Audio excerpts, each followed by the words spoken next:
Hello दोस्तों। आज के इस लेक्चर में हम लोग इलेक्ट्रोमैग्नेटिक रेडिएशन अर्थात विद्युत चुम्बकीय तरंगों के बारे में पढ़ने वाले हैं। इसके बहुत सारे प्रॉपर्टीज़ को देखेंगे और इन प्रॉपर्टीज़ के बीच में क्या रिलेशनशिप है उस चीज़ को भी देखेंगे। ये एग्ज़ाम पॉइंट ऑफ व्यू से बहुत इंपॉर्टेंट टॉपिक है, इससे बहुत सारे एग्ज़ाम में सवाल आते रहते हैं। तो हम लोग इस वीडियो के लास्ट में बहुत सारे प्रॉब्लम्स का प्रैक्टिस करेंगे।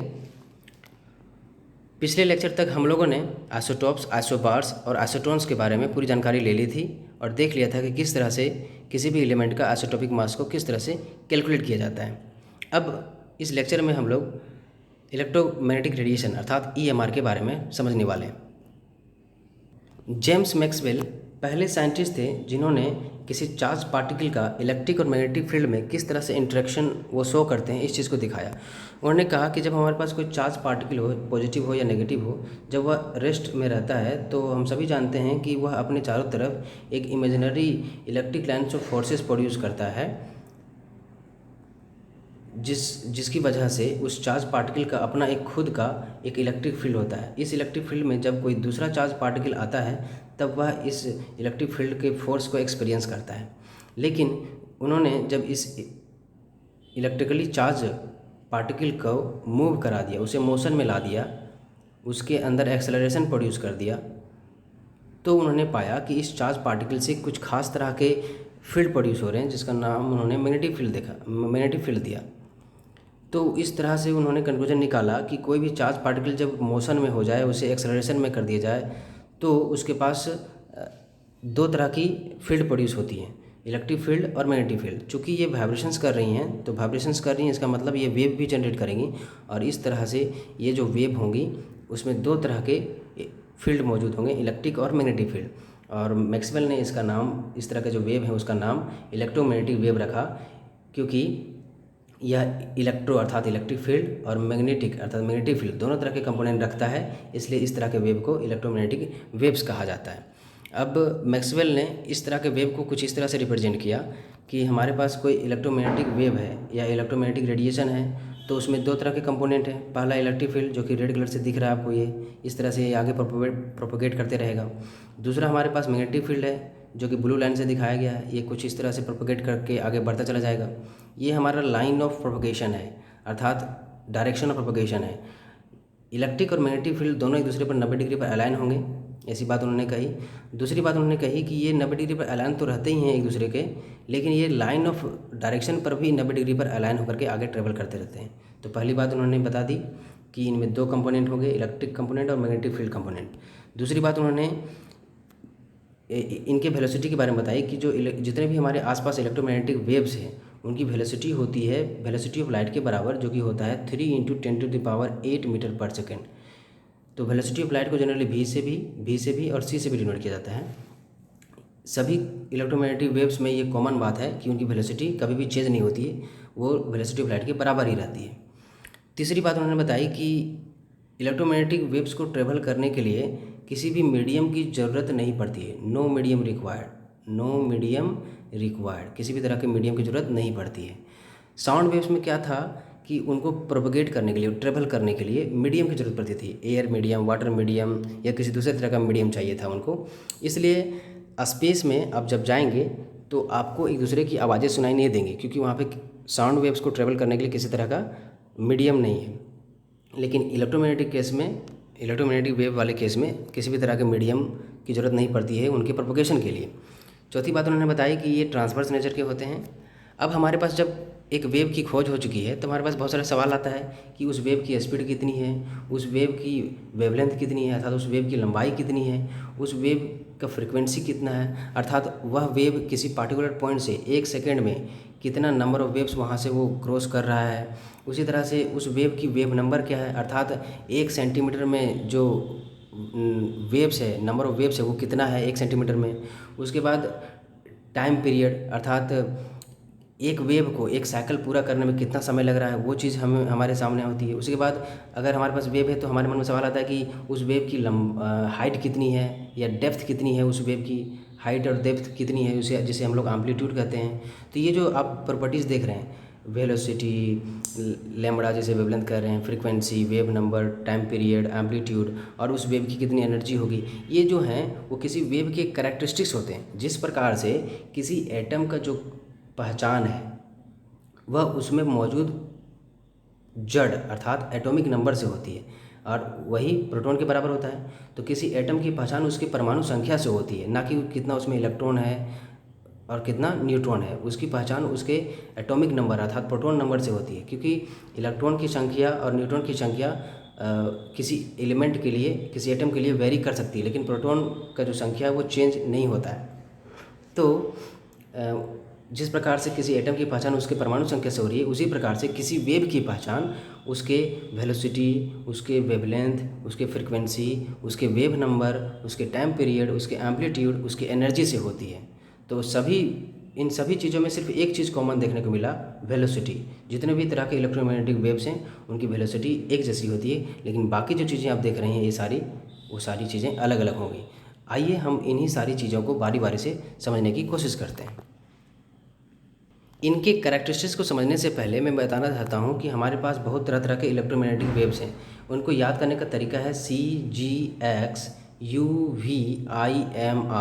CGX UVIMR। C से हमारा हो गया कॉस्मिक रेज, G से हमारा गामा रेज, X से हमारा एक्स रेज, U से हमारा अल्ट्रा वायलेट रेज, V से हमारा विजिबल रेज, I से हमारा इंफ्रारेड, M से माइक्रोवेव्स और R से रेडियो वेव्स। ये हमारे कुछ इलेक्ट्रोमैग्नेटिक वेव्स हैं। इनके बारे में हम लोग जब इनके कैरेक्टरिस्टिक्स को पढ़ लेंगे तब समझेंगे कि इनका जो वेवलेंथ है, इनका फ्रीक्वेंसी, वो किस तरह से बढ़ते और घटते क्रम में इनको सजाया गया है। और इनको जो सजाने की प्रक्रिया है, इनके वेवलेंथ के घटते बढ़ते क्रम में, इसी को हम लोग इलेक्ट्रोमैग्नेटिक स्पेक्ट्रम के नाम से जानते हैं। तो इलेक्ट्रोमैग्नेटिक स्पेक्ट्रम हम लोग बाद में पढ़ेंगे। सबसे पहले पढ़ लेते हैं कि ये जो वेव्स हैं उनकी क्या क्या कैरेक्टरिस्टिक्स होती हैं। सबसे पहला जो कैरेक्टरिस्टिक है किसी वेव का वह होता है वेवलेंथ, उस वेव की लंबाई, जिसे हम लोग हिंदी में तरंग दैर्ध्य कहते हैं। तो तरंग दैर्ध्य को लैम्बडा से डिनोट किया जाता है, लैम्बडा, LAMDA, लैम्बडा। तो ये क्या होता है, तो ये किन्हीं भी दो क्रेस्टों, मतलब दो सक्सेसिव क्रेस्टों के बीच की दूरी को लैम्बडा कहा जाता है, या दो ट्रफ के बीच की दूरी को, जो ट्रफ सक्सेसिव होने चाहिए। कंडीशन यहाँ पे है कि हम जो ट्रफ या क्रेस्ट ले रहे हैं वो दोनों सक्सेसिव होने चाहिए, नियरेस्ट होने चाहिए। आप यहाँ वाले क्रेस्ट को नहीं ले सकते हैं, यहाँ थर्ड वाले जो क्रेस्ट है और जो फर्स्ट वाला क्रेस्ट है उसको नहीं ले सकते हैं। आप सक्सेसिव क्रेस्ट को ले सकते हैं, 1 और 2 वाले को। तो दो सक्सेसिव क्रेस्ट या दो नियरेस्ट क्रेस्ट या दो नियरेस्ट ट्रफ के बीच की दूरी को हम लोग उस वेव का वेवलेंथ कहते हैं। इसे लैम्बडा से डिनोट किया जाता है। अगर कहा जाए कि किसी वेव की जो वेवलेंथ है वो अगर 1 एंगस्ट्रॉम है, तो इसका मतलब हुआ कि उस वेव की जो लेंथ है वो 10⁻⁻10 मीटर, इसको सेंटीमीटर में बदलेंगे तो हो जाएगा 10⁻⁻8 सेंटीमीटर होगी। अगर कहा जाए कि किसी वेव की वेवलेंथ 1 माइक्रोमीटर है, तो इसका मतलब हुआ कि 10⁻⁻6 मीटर उस वेव की वेवलेंथ है। इसे सेंटीमीटर में बदलेंगे तो हो जाएगा 10⁻⁻4 सेंटीमीटर। तो ये बात हो गई हमारी वेवलेंथ की। अब आइए समझते हैं कि फ्रीक्वेंसी को किस तरह से समझ सकते हैं। फ्रीक्वेंसी को हिंदी में आवृत्ति कहा जाता है। आवृत्ति किसी भी तरंग की इस प्रकार से डिफाइन की जाती है कि किसी पार्टिकुलर पॉइंट में, मान लेते हैं कि हमारा कोई एक वेव है और मान लेते हैं कोई पॉइंट है, इस पार्टिकुलर पॉइंट से 1 सेकेंड में कितना नंबर ऑफ वेव्स क्रॉस किया। अगर हमारे पास एक वेव है इस तरह से, तो एक वेव कहने का मतलब हुआ ये पूरा आधा सर्कल इधर, आधा सर्कल डाउन वाला, आधा सर्कल ऊपर वाला, दोनों मिलाकर के हमारा एक वेव हुआ। तो किसी पार्टिकुलर पॉइंट से 1 सेकेंड में कितना वेव पास किया, दैट इज़ कॉल्ड फ्रीक्वेंसी। अगर इसके इंडिकेशन की बात करें तो फ्रीक्वेंसी को म्यू से डिनोट किया जाता है। अगर इसका डेरिवेशन निकालना तो हम लोग इस तरह से निकाल सकते हैं। हम लोग सभी जानते हैं कि जो स्पीड इक्वल्स टू होता है वो डिस्टेंस अपॉन टाइम होता है। तो हमें अगर स्पीड चाहिए, वेव की स्पीड चाहिए, जिसे जनरली c कह रहे हैं, तो कैसे निकलेगा, तो डिस्टेंस कितना हो गया, डिस्टेंस क्या होता है, दैट इज़ वेवलेंथ। वही हमारा क्या है, वेवलेंथ। और टाइम, 1 अपॉन टाइम का मतलब हुआ फ्रीक्वेंसी। 1 सेकेंड में कितना नंबर ऑफ वेव्स पास कर रहा है, दैट इज़ कॉल्ड फ्रीक्वेंसी। तो ये हमारा क्या हो जाएगा, इनटू म्यू। क्या हो जाएगा, इंटू म्यू। तो सी इक्वल्स टू क्या फॉर्मूला है हमारा, लेमड़ा इंटू म्यू। इस चीज़ को आप याद रखेंगे, कभी भूलेंगे नहीं। इसको हम लोगों ने किस तरह से ड्राइव किया, सिंपल जो हमारा फॉर्मूला था स्पीड बराबर डिस्टेंस अपॉन टाइम, उसी से हम लोगों ने ड्राइव किया। स्पीड हमारा ये बता रहा है कि 1 सेकेंड में हमारा जो वेव है वो कितना डिस्टेंस ट्रेवल किया, दैट इज कॉल्ड स्पीड। तो ये कितना के बराबर हो जाएगा, डिस्टेंस यानी कि लेमड़ा, वही हमारी लंबाई को बता रहा है। और 1 अपॉन टाइम किसको बता रहा है, फ्रीक्वेंसी को, कि 1 सेकेंड में कितना नंबर ऑफ वेव्स क्रॉस किया, वहाँ से पास किया। तो ये हमारा फॉर्मूला आ गया c equals to lambda into mu. अगर इसको अरेंज करेंगे दूसरे तरीके से तो क्या आ जाएगा हमारे पास, mu equals to c upon lambda. Mu equals to क्या आया, सी अपॉन लेमड़ा। ये गुना में था, इधर आ गया तो क्या हो गया, भागा में हो गया। तो ये कुछ रिलेशंस हो गए हमारे। अब हम लोग समझते हैं कि इसका यूनिट क्या होता है। तो फ्रीक्वेंसी का यूनिट होता है, चूँकि ये 1 सेकेंड में कितना नंबर ऑफ वेव्स क्रॉस कर रहा है, यानी कि frequency is basically will be represented in पर सेकेंड। चूँकि ये टाइम से रिलेटेड है, यहाँ पे चूँकि नीचे में टाइम है इसलिए पर सेकेंड इसका यूनिट हो गया। और इसी को कहते हैं CPS, साइकिल पर सेकेंड। मतलब 1 सेकेंड में कितना साइकिल कंप्लीट किया, कितना नंबर ऑफ वेव्स पास किया। इसी को हम लोग हर्ट्ज भी कहते हैं। एक साइंटिस्ट का नाम था, उनके सम्मान में हर्ट्ज रखा गया है फ्रीक्वेंसी का यूनिट को। 1 मेगा हर्ट्ज का मतलब क्या हुआ, अगर हमारे पास 1 मेगा हर्ट्ज लिखा है, इसका मतलब हुआ 10 के पावर 6 हर्ट्ज, या इसी को कहेंगे 10 के पावर 6 सेकेंड इनवर्स, या इसी को कहेंगे 10 के पावर 6 CPS, साइकिल पर सेकेंड। अब आइए समझते हैं वेलोसिटी को।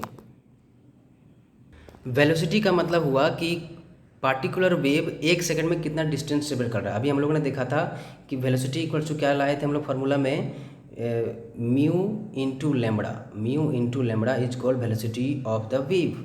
1 सेकंड में कोई वेव कितना डिस्टेंस ट्रेवल किया, that is called its velocity. तो अगर हम लोग यहाँ से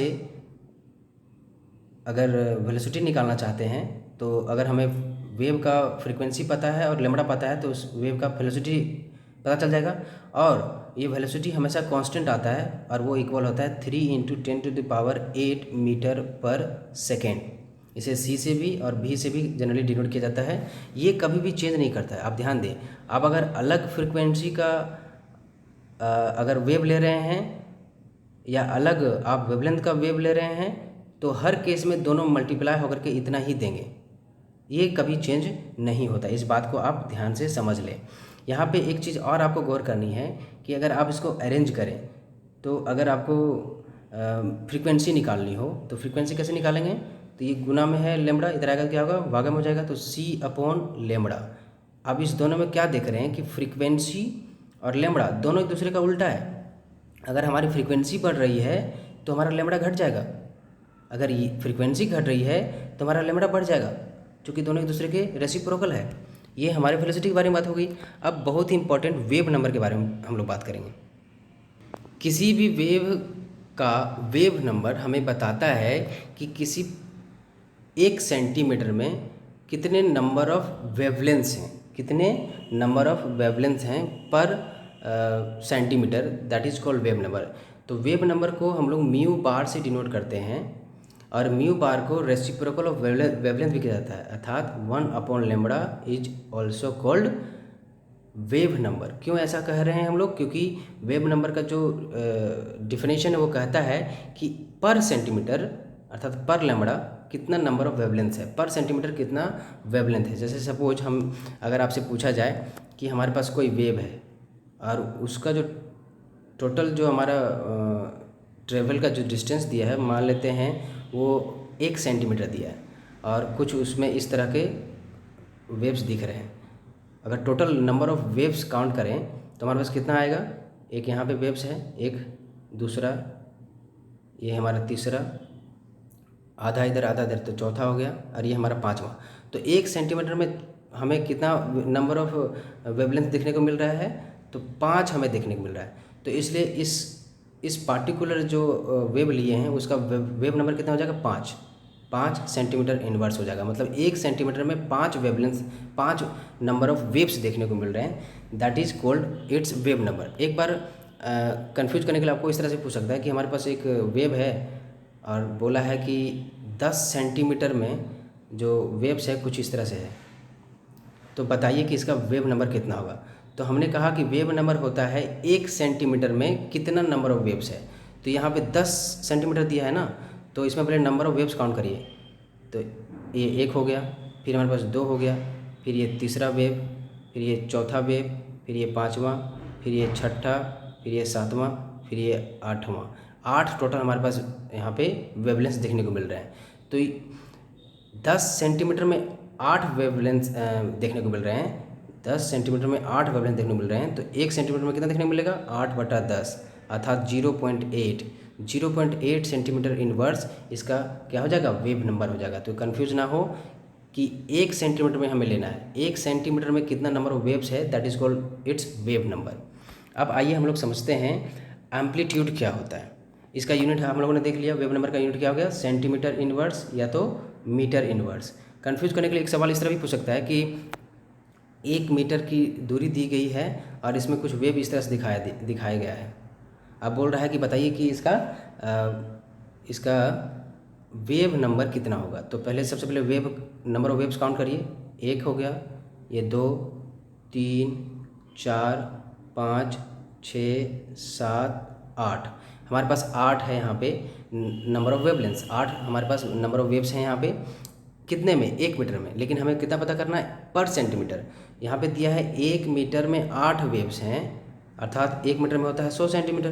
तो 100 सेंटीमीटर में 8 वेव्स हैं, तो 1 सेंटीमीटर में कितना वेव हो जाएगा? 8 डिवाइडेड बाय 100, तो आ जाएगा 0.08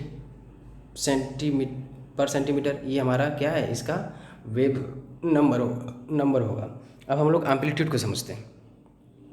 मान लेते हैं कि हमारे पास कोई एक वेव है जो इस तरह से प्रोपेगेट कर रही है, आगे की तरफ जा रही है। तो हम सभी जानते हैं कि ऊपर वाला जो पॉइंट है, peak point, highest maximum point, that is called crest, और सबसे नीचे वाला को बोलते हैं हम लोग ट्रफ।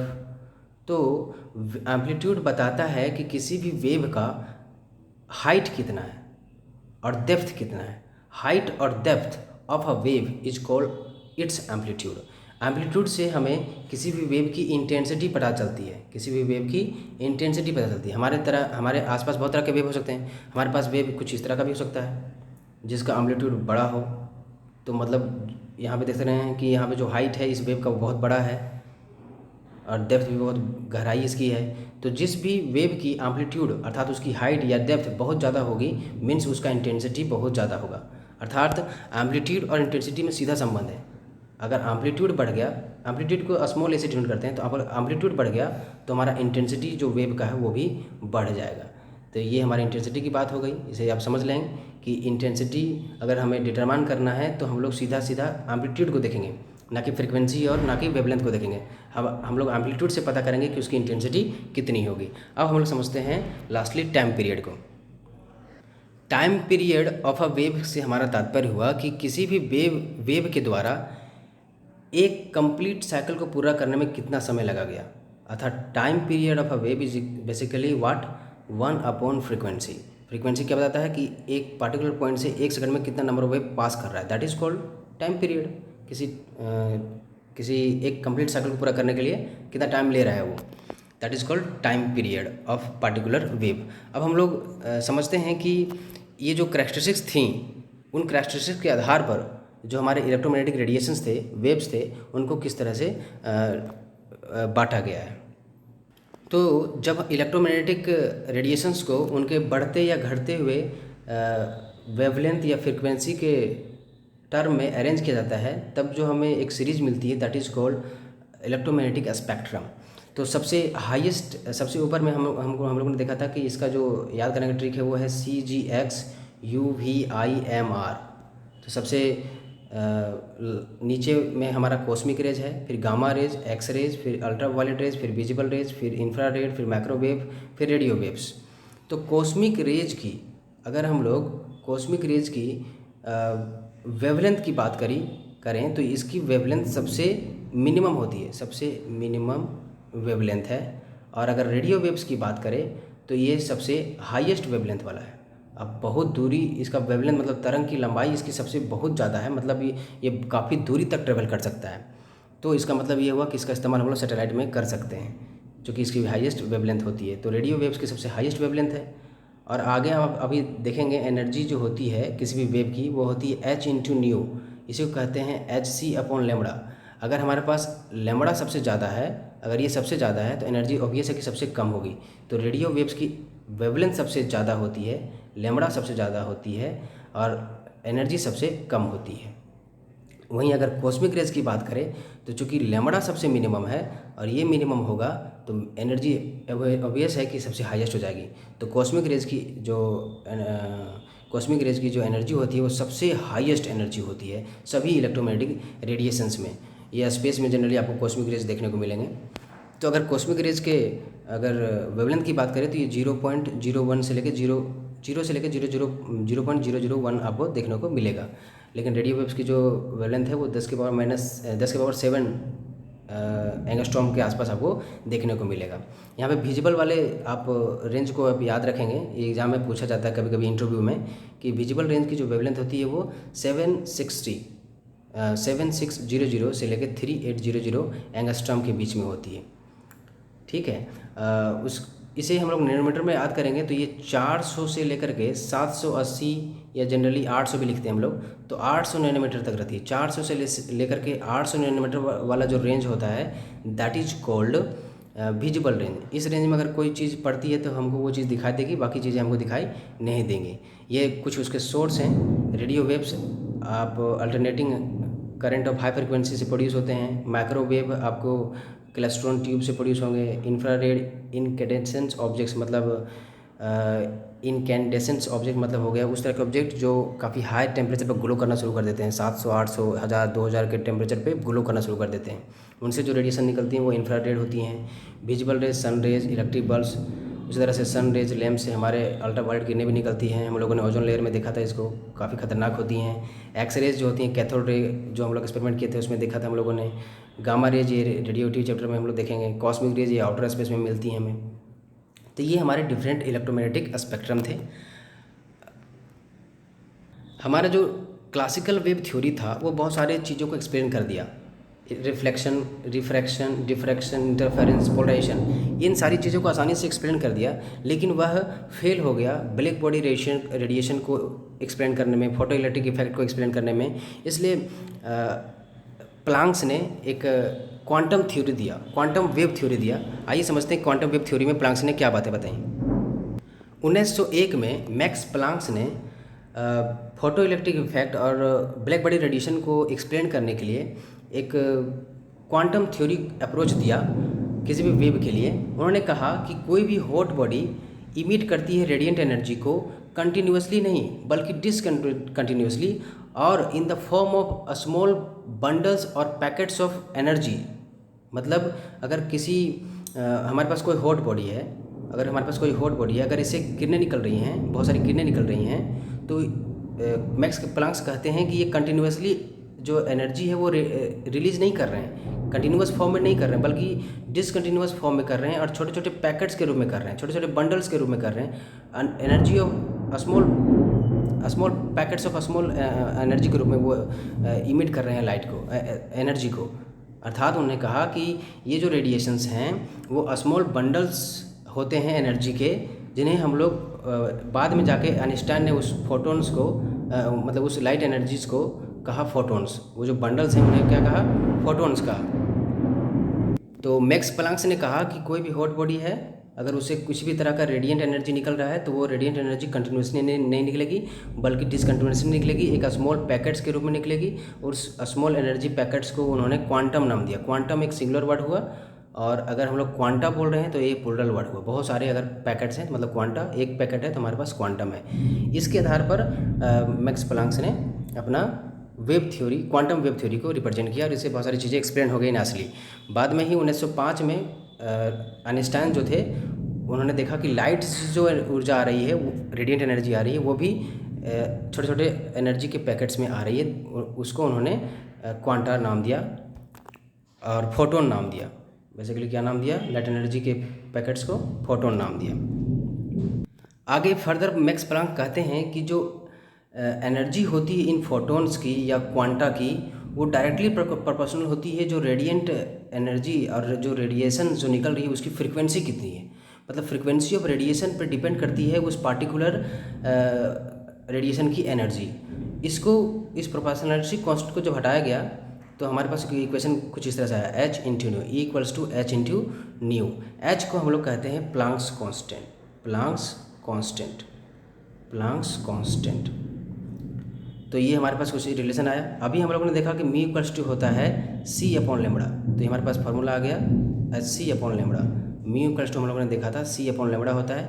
ओवरऑल इक्वेशन लिखेंगे तो हमारे पास ई इक्वल्स टू क्या आया, एच इंटू न्यू या तो एच सी अपॉन लेमड़ा, अर्थात ई इक्वल्स टू हमारे पास इक्वेशन आया एच इंटू न्यू, इसी को लिखेंगे तो ई इक्वल्स टू आ जाएगा एच सी अपॉन लेमड़ा।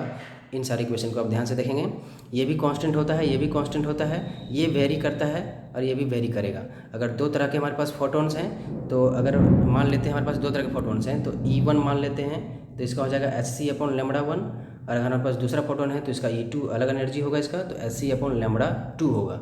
ये दोनों तो सेम सेम रहेंगे, दोनों को डिवाइड कर देंगे, अगर E1 बाई E2 कर दें तो H C upon lambda 1 divided by H C upon lambda 2, तो ये कैंसिल हो जाएंगे और हमारे पास क्या बचेगा कि ये ऊपर चला जाएगा, तो बचेगा लेमड़ा 2 बटा लेमड़ा 1। ये कुछ रिलेशंस हैं। अब हम लोग इससे जुड़ी हुई जो क्वेश्चंस हैं उस क्वेश्चंस को देखते हैं। तो सबसे पहला क्वेश्चन पूछा जा रहा है कि calculate the frequency and wave number of radiation having wavelength 480 nanometre.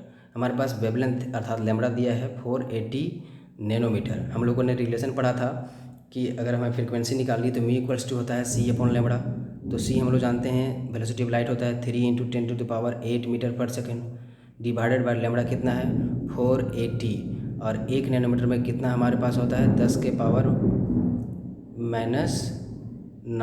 Metre. अब इसको सॉल्व करेंगे, जो इक्वेशन जो वैल्यू आएगा हमारा क्या होगा, फ्रीक्वेंसी ऑफ द वेव होगा। अब हमें इस वेव की वेव नंबर निकालनी है, तो वेव नंबर इक्वल्स टू हम लोगों ने देखा था ये वेवलेंथ का रेसिप्रोकल होता है, तो 1 अपॉन वेवलेंथ हमारा 480 नैनोमीटर है। इसको सॉल्व कर देंगे हम लोग, 1 अपॉन 480 और 1 नैनोमीटर में होता है 10⁻⁹ मीटर। जो सॉल्व करके आएगा हमारा आंसर हो जाएगा, इसका वेव नंबर हो जाएगा। दूसरा क्वेश्चन देखते हैं।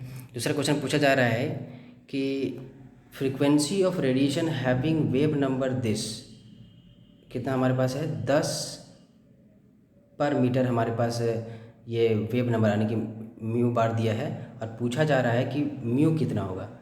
तो हम लोग फ्रीक्वेंसी को क्या पढ़ रहे हैं सी अपॉन लेमड़ा, और 1 upon lambda is called mu bar, तो c into mu bar is equals to mu. तो हमारे पास एक नया तरह का रिलेशन यहाँ देखने को मिल रहा है कि म्यू यानी कि frequency equals to C into mu bar. अब कुछ नहीं करना है, आप वेलोसिटी ऑफ लाइट जानते हैं और म्यू बार यहाँ दिया हुआ है, दोनों को पुट कर दें तो हमारे पास क्या रिलेशन आएगा, mu equals to C into mu bar. तो सी कितना है 3 × 10⁻8 मीटर पर सेकेंड, और हमारे पास यहाँ पे आया है वेव नंबर दिया है 10 पर मीटर। इसको सॉल्व करेंगे तो हमारे पास कितना आ जाएगा फ्रीक्वेंसी 3 इंटू, और ये माइनस में ऊपर जाएगा तो क्या हो जाएगा प्लस में 3 × 10⁻9, और ये हमारे पास क्या है यहाँ मीटर है, और ये भी क्या होगा 1 अपॉन मीटर है, तो ये मीटर से मीटर कैंसिल होगा, आएगा हमारे पास सेकेंड इनवर्स। तो ये हमारा क्या हो गया फ्रीक्वेंसी हो गया। कभी कभी क्या होता है कि अगर हम पहचान नहीं पाते हैं कि 1/m का मतलब क्या दिया गया है, तो हम लोग इसके यूनिट को याद करेंगे। जैसे अगर हमारे पास अगर नैनोमीटर में दिया है मतलब वो वेवलेंथ को रिप्रेजेंट कर रहा होगा, अगर हमें सेंटीमीटर इन्वर्स दिया है मतलब वो वेव नंबर को रिप्रेजेंट कर रहा है, अगर हमारे पास सिंपली अगर हमें जूल में दिया है मतलब वो एनर्जी दिया हुआ है, मतलब इस तरह के टर्मिनोलॉजी को आपको समझना होगा। अगर आपको समझ में नहीं आ रहा है कि ये 10 मीटर इन्वर्स क्या दिया है, तो 10 मीटर इन्वर्स जनरली क्या है वेव नंबर, यहाँ हालांकि वेव नंबर लिख दिया है, कभी कभी नहीं लिखा रहता है, तो आप इसके यूनिट को देख करके पता करेंगे कि वो किस चीज़ के बारे में बता रहा है। नेक्स्ट क्वेश्चन देखते हैं हम लोग। इस क्वेश्चन में कहा जा रहा है कि जो स्ट्रॉन्ग येलो लाइन है सोडियम के स्पेक्ट्रम में, उसका फ्रीक्वेंसी दिया है म्यू इक्वल्स टू दिया है 5.09 × 10⁻14 सेकेंड इनवर्स। तो बताइए कि उसका लेमड़ा कितना होगा। तो हम लोग अभी देखें कि म्यू इक्वल्स टू क्या होता है सी अपॉन लेमड़ा, तो हमें पूछा जा रहा है कि लेमड़ा कितना होगा, तो इसको यहाँ ला लेंगे, इसको यहाँ कर देंगे, तो लेमड़ा इक्वल्स टू क्या आ जाएगा सी अपॉन म्यू। तो सी हमें पता है 3 × 10⁸ हो जाएगा, और अभी हमारे पास फ्रीक्वेंसी दिया है 5 इंटू 10⁻14। इसको सॉल्व करेंगे, जो हमारे पास आंसर आएगा वही इसका फ्रीक्वेंसी इसका वेवलेंथ हो जाएगा। हमारे पास चौथा क्वेश्चन है, एयर सर्विस ऑन विविध भारती ऑन 219 मीटर बैंड ये चल रही है। What is the transmission frequency in hertz. तो एक हमारे पास विविध भारती है, उसका जो विविध भारती का जो सर्विस है वो कितना बैंड पर चल रहा है, 219 मीटर। अब यहाँ पे 219 मीटर लिखा है, ये क्या है, फ्रीक्वेंसी है, वेवलेंथ है, वेव नंबर है, ये आपको अगर पता करना है तो अभी मैंने बताया कि उसके यूनिट से पता करेंगे। मीटर जनरली दिया है तो ये जनरली ये वेवलेंथ को रिप्रेजेंट कर रहा होगा। तो हमारे पास कोई वेव है जिसका वेवलेंथ दिया है 219 मीटर, तो पता करने बोल रहा है कि उसकी फ्रीक्वेंसी कितनी होगी। तो सिंपल सा है कि अभी फ्रीक्वेंसी कुछ तो क्या है, हम लोगों ने देखा c/λ, और हमें फ्रीक्वेंसी पूछ रहा है तो c हमें पता है 3 × 10⁸ मीटर पर सेकंड होता है, और लैम्बडा हमारे पास दिया है 219 मीटर। मीटर से मीटर कैंसिल हो जाएगा। इसको आगे सॉल्व करेंगे, जो हमारा आएगा वो उतना सेकंड इनवर्स हमारा आंसर हो जाएगा। लास्ट क्वेश्चन हम लोग देखते हैं। जैसे कि पूछा जा रहा है कि एक फोटोन है, उसका वेवलेंथ दिया है 400 नैनोमीटर, तो बताइए कि उसका एनर्जी कितना होगा। तो एनर्जी इक्वल्स टू हम लोगों ने देखा था h इंटू न्यू होता था, और इसी को आगे फर्दर चूँकि म्यू इक्वल्स टू होता है c/λ, तो h/λ भी देखने को मिला था एनर्जी का फार्मूला, और h इंटू न्यू भी देखने को मिला था। तो हमें यहाँ पे ज़रूरत है एनर्जी निकालने की, और वेवलेंथ दिया है तो हमें इस फार्मूले की जरूरत पड़ेगी। तो E इक्वल्स टू क्या हो जाएगा, hc/λ। तो h का जो वैल्यू है उसे पुट कर देंगे 6.6 इंटू 10⁻34 जूल सेकेंड, और वेलोसिटी ऑफ लाइट कितना होता है 3 इंटू 10⁸ मीटर पर सेकेंड, और लैम्बडा यहाँ पे दिया है कितना 400 नैनोमीटर, तो 400 इंटू 10⁻9 मीटर। 1 नैनोमीटर में 10⁻9 मीटर होता है। बाकी सबको सॉल्व करेंगे, जो आएगा हमारा एनर्जी हो जाएगा उस फोटोन का। तो ये हमारा प्लांक्स कांस्टेंट है h, जो हमें फोटोन एनर्जी और फोटोन के रिलेशन में देखने को मिला था। E equals to h into nu, ये हमारा क्या कहलाता है, प्लांक्स कांस्टेंट। इसका वैल्यू होता है 6.6 इंटू 10⁻34 मीटर स्क्वायर kg पर सेकेंड, या जूल सेकेंड भी इसे कहा जाता है। ये सारी चीज़ें हमारे इलेक्ट्रोमैग्नेटिक रेडिएशंस के बारे में हो गई। अगर किसी भी तरह का हमारे पास अगर रेडिएशन दिया है, और कुछ भी अगर हमारे उसका फ्रीक्वेंसी दिया है, तो हम लोग उसका एनर्जी निकाल सकते हैं। अगर उसका हमें वेवलेंथ दिया है तो उसका एनर्जी निकाल सकते हैं। तो यहाँ पे क्या देखने को मिल रहा है कि अगर हमारा वेवलेंथ बढ़ रहा है तो एनर्जी घटेगा, अगर वेवलेंथ घट रहा है तो एनर्जी बढ़ जाएगा। ये सारी चीज़ें हम लोगों ने वेव के बारे में पढ़ ली, इलेक्ट्रोमैग्नेटिक वेव के बारे में पढ़ ली। आई होप आपको सारी चीज़ें क्लियर हो गई हों। किस तरह का सवाल आते हैं उसे भी आपने समझ लिया। अगर किसी तरह का डाउट हो तो आप मुझे कमेंट सेक्शन में पूछ सकते हैं। Thanks for watching my videos. Thank you.